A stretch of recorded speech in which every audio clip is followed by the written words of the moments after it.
سلام. اليوم غادي نشارككم واحد الوصفه كوكيز الشوفان بالفواكه الجافه، سهله صحيه ولذيذه. هذه الوصفه مناسبه لجميع افراد العائله وبالاخص الاطفال كيحمقوا على شي حاجه سميتها كوكيز. كنديروها لهم بالحبيبات الشوكولا، ودابا انا قررت نديرها لكم لانها صحيه ولذيذه. ندوزو للمقادير والطريقه. عندي 125 غرام ديال الزبده من اصل حيواني او بواطه، او المهم الزبده اللي عندكم. كاس ديال السكر حبيبات،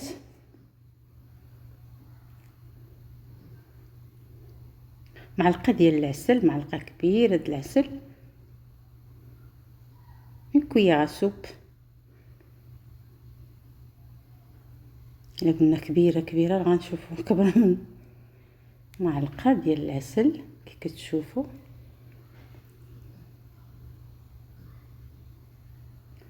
معلقه ديال القرفه كتعطيها واحد المذاق رائع، مع فاني. بيضه تكون كبيره شويه، انا غنديرو غير بيضه وحده. انا غنخلي لكم الوصفه في صندوق الوصف. واحد الفاني ليكيد او بودر اللي عندكم موجود بالبيت، يعني هاد المقادير كلها كتكون عندنا بالبيت، ماشي شي حاجه يعني غريبه. شويه د الملح، غير بانسي سال،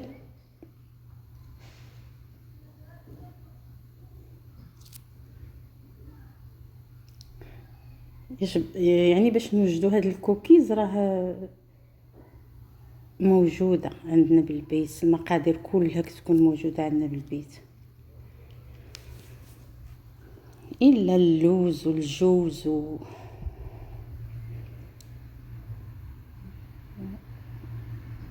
هادو كنزيدوهم، والشوفان.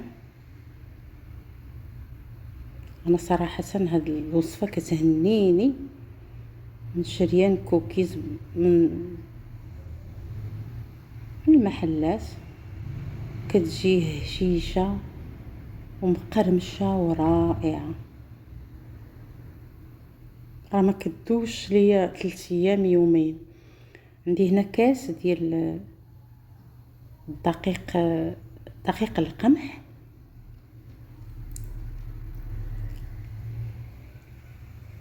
شويه د الملح كما قلت لكم.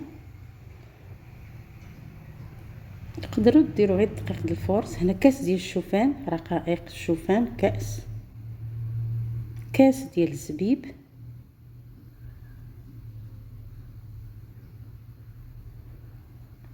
كاس ديال اللوز حمرته قطعته، كاس ديال القرقاع او الجوز،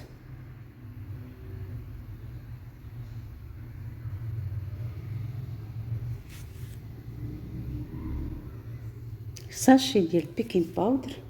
طبيعه الحال نغربلوها باش نيفيتيو داك الحبيبات. صافي كنحركو بواحد سباتول خشبيه او بيديكم او اللي عجبكم.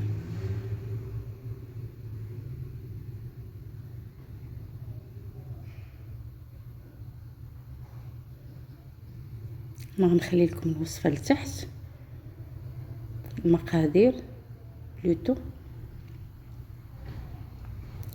والوصفه راه الفيديو شارح راسو براسو، يعني باين الا تبعتو ساهله.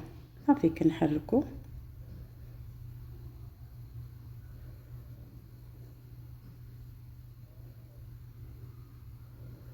نضربو بديك سباتول حتى تتجانس هاد المكونات مع بعضها.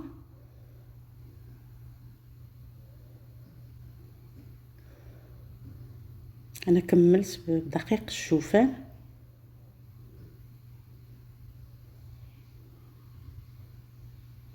يعني صحيه 100%. والشوفان نتوما عارفين المنافع ديالو والموز والجوز والزبيب، كل شيء مهم. يعني صحي الوليدات الا خداوها مع كويز الحليب في الصباح ومشاو للمدرسه راه مغذيه.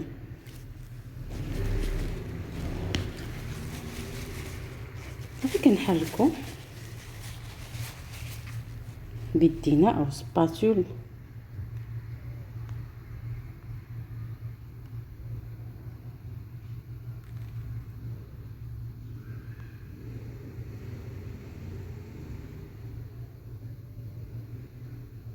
كنزيد هذيك دقيقه الشوفان حتى انا زدت واحد شويه الزبيب بقى ليا زدتو.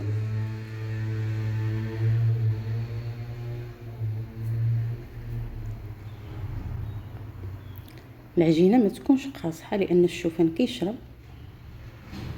شوفوا معايا كيفاش العجينه كتولي هشيشه ولذيذه، غادي تعجبكم.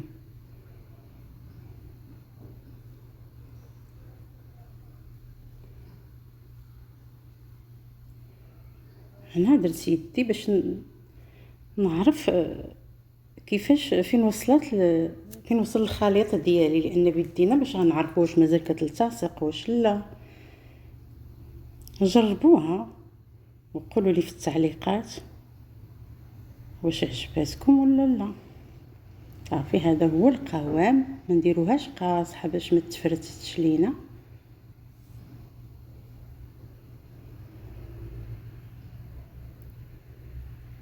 الفران ما يكونش سخون بزاف باش طيب لينا على خاطرها وتحمر.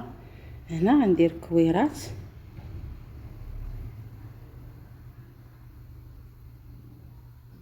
انا درت 30 ملغ 30 ملغ. نكور بيديا ونبسطها. كل واحد راه عارف كوكيز كيفاش كتكون.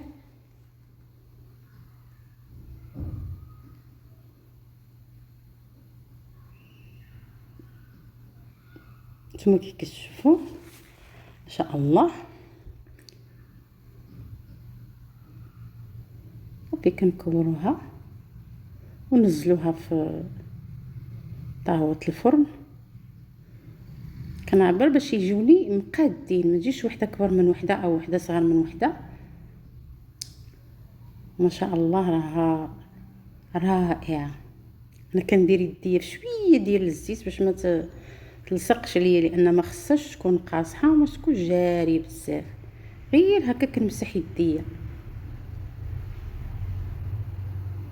كناخذ غير من داك الكاس اللي يعني كنمسح غير داك الكاس كندهن بيديا، ماشي ندير الزيت بزاف تتولي غير شويه. صافي كنعبر وننزل الكويرات في الطاوه ديال الفرن. والفران ما يكونش سخون كما قلت لكم. 160 160 دوغري سلسيوس، 160 درجه. صافي انا هنا نزلتهم على ورق الطهي في اللاطه، وكندير اللي بقى لي من داك اللوز كندير كل وحده كنغرس فيها داك ربيع ديال اللوزه او صافي وندخلها للفرن راه سخون شويه. وكنقص الحراره باش يطيبوا على خاطرهم ما يتحرقوش، لان فيهم العسل وفيهم السكر وفيهم الا جهدنا عليهم الحراره ما غاديش يطيبوا من الداخل ويتقرمشوا.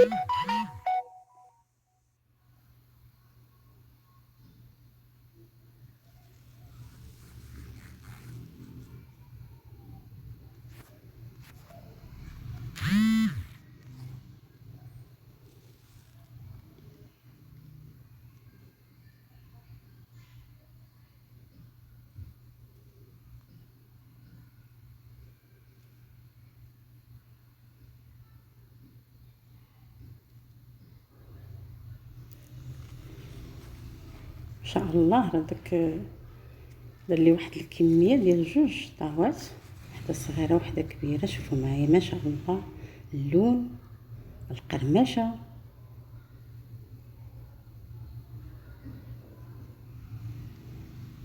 نتمنى تجربوها وتجاوبوني في واحد الكومونتير محفز، ولكم جزيل الشكر.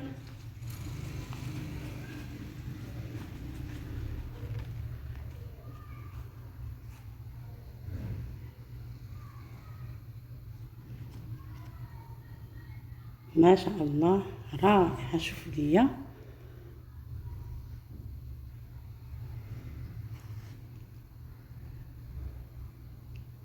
حلوة الشوفان وهذه الفواكه الجافة صراحة متعة صحية لكل العائلة. وصفة سحرية بالفواكه الجافة هشة ولذيذة. وشكرا لكم على المتابعة. نتمنى يعجبكم هذا الفيديو، والى فيديو قادم ان شاء الله. مع السلامة.